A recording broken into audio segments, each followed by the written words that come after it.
الشیطان الرجیم بسم اللہ الرحمن الرحیم صلی اللہ علیہ حبیبہ سیدنا محمد وآلہ وصحبہ وبارک وسلم۔ یا اللہ اپنے صفت نور اور صفت علیم سے مدد فرما تھا کہ عرض کر سکوں۔ آج کسی نے ایک سوال پوچھا ہے کہ کیا اگر کسی کا رنگ سیاہ ہو جائے تو اس سے پتہ لگتا ہے کہ اس کا عقیدہ غلط ہو گیا؟ تو سب سے پہلے میں حیران ہوں، آپ لوگوں کو ایسے سوال بتاتا کون ہے، ذہن میں آتے کہاں سے ہیں؟ دل تو کرتا ہے ایسے سوالوں کے جواب نہ دیے جائیں، پر پھر سوچتا ہوں کہ اگر جواب نہیں دیے تو اصلاح کیسے ممکن ہوگی؟ دیکھیں، عقیدے کا پتہ لگتا ہے آپ کی نیت سے اور آپ کے عمل سے، اور نیت کا حال صرف اللہ جانتا ہے، اس سے تو آپ کو پتہ نہیں لگ سکتا۔ عمل سے پتہ لگے گا کہ آپ کا عقیدہ درست ہے یا نہیں ہے، دو چیزوں سے پتہ لگے گا، یا نیت سے یا عمل سے۔ رنگ سے نہیں پتہ لگتا۔ اگر رنگ سے پتہ لگتا تو آپ دیکھیں امریکہ کے، کینیڈا کے، یورپ کے، یہاں کے سارے مرد اور عورتیں ان کے گورے رنگ ہیں، تو پھر آپ کیا کہیں گے؟ یہ صحیح العقیدہ ہے، سب کے عقیدے درست ہیں، یہ سب نورانی لوگ ہیں۔ خوف خدا کریں۔ ایسے حضرت بلال حبشی جو ہیں حضور کے صحابی ہیں، اور اتنا بڑا مرتبہ اللہ نے ان کو عطا فرمایا، اتنا بڑا رتبہ ان کو عطا فرمایا، تو کسی کی جرت اور جسارت ہے کہ وہ یہ کہے کہ بلال حبشی کا رنگ کیونکہ سیاہ تھا اس لیے ان کا عقیدہ صحیح نہیں تھا؟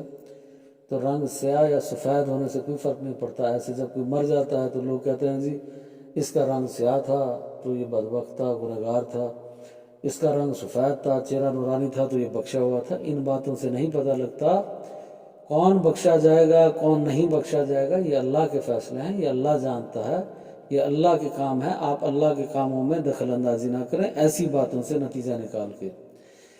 صحیح العقیدہ وہ ہے جس کا اس کے نیت سے پتہ لگے گا، اور نیت اللہ جانتا ہے۔ اور دوسری چیز عمل سے پتہ لگے گا تو شریعت ظاہر پر فیصلہ سناتی ہے، اور ظاہر اس کا عمل سے ثابت ہوگا، تو اس کے عمل سے پتہ لگے گا اس کا صحیح عقیدہ ہے یا نہیں ہے۔ ہم تو بس اتنا کر سکتے ہیں کہ اس کے عمل سے اندازہ لگا سکتے ہیں، نیت کا تو ہمیں بالکل نہیں پتہ۔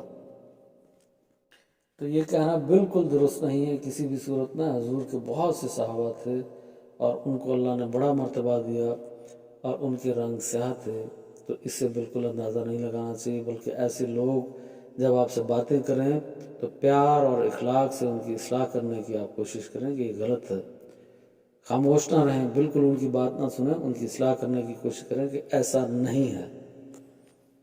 ایسے بہت سی چیزیں ہیں، جیسے ایک واقعہ مشہور ہے اور بہت مشہور ہے، اور غلط چیزیں اتنی تیزی سے مشہور ہوتی ہیں جس کی کوئی حد نہیں۔ مثال کے طور پہ اگر میں 22 سال سے تفسیر پڑھا رہا ہوں، ترجمہ تفسیر کے ساتھ پڑھا رہا ہوں، 10 گھنٹے کا ذکر کر رہا ہوں، تو یہ بات تو مشہور نہیں ہو رہی۔ پر اگر میں کسی ایک شخص کے سامنے کوئی غلطی کر دوں تو وہ غلطی پوری دنیا میں پھیل جائے گی، اس کا گواہ ایک ہی ہے، ایک گواہ پہ وہ پوری دنیا اس غلطی کو مان جائے گی، پوری دنیا میں پھیل جائے گی، مشہور بھی ہو جائے گی، سب مان جائیں گے کہ واقعی پیر صاحب نے غلطی کی ہے۔ اور 10,000 گواہ ہوں میری تفسیر پڑھانے کے، 10,000 گواہ ہوں اس بات کے کہ میں ذکر کر رہا ہوں، کوئی اس بات کو ماننے کے لیے تیار نہیں ہوتا۔ مطلب نیکی تیزی سے نہ پھیلتی ہے نہ مشہور ہوتی ہے، گناہ تیزی سے پھیلتا بھی ہے اور مشہور بھی ہو جاتا ہے۔ بات ہو رہی تھی کہ غلط واقعہ مشہور ہے، وہ یہ کہ حضرت نبی پاک صلی اللہ علیہ وآلہ وسلم کا دانت مبارک شہید ہوا۔ یہ بات تو درست ہے، یہ غلط نہیں ہے، دانت مبارک شہید ہوا تو اس کے بدلے میں حضرت اویس کرنی بہت بڑے عاشق تھے، انہوں نے اپنے سارے دانت توڑ لیے، تو پھر اللہ نے ان کے لیے کیلے کو نازل فرمایا۔ یہ بڑا مشہور واقعہ ہے، اور بڑی حیران کن بات ہے کہ بڑے بڑے علماء سنا رہے ہوتے ہیں یہ واقعہ، اور یہ بالکل جھوٹا ہے، اس کی کوئی حقیقت نہیں ہے۔ نہ حضرت اویس کرنی نے اپنے سارے دانت توڑے اور نہ ہی ان کے لیے کیلا نازل ہوا۔ ایسے ایک اور مشہور واقعہ ہے، اور یہ سارے غلط واقعات ہیں جو میں ابھی آپ سے عرض کرنے لگا ہوں، کہ جیسے قوالیوں کے اندر آپ سنیں گے، نعتوں کے اندر آپ سنیں گے کہ حضرت بلال نے اذان نہیں دی تو سورج ہی نہیں نکلا۔ ایسا کوئی واقعہ نہیں ہے، من گھڑت بات ہے، پر بڑا مشہور واقعہ ہے۔ غلط باتیں میں آپ سے عرض کر رہا تھا بڑی تیزی سے مشہور ہو جاتی ہیں۔ یہ سب مشہور واقعات تو ہیں پر غلط ہیں۔ ایسے ہی ایک اور واقعہ ہے کہ حضرت ایوب علیہ السلام پہ آزمائش آئی، تکلیف آئی،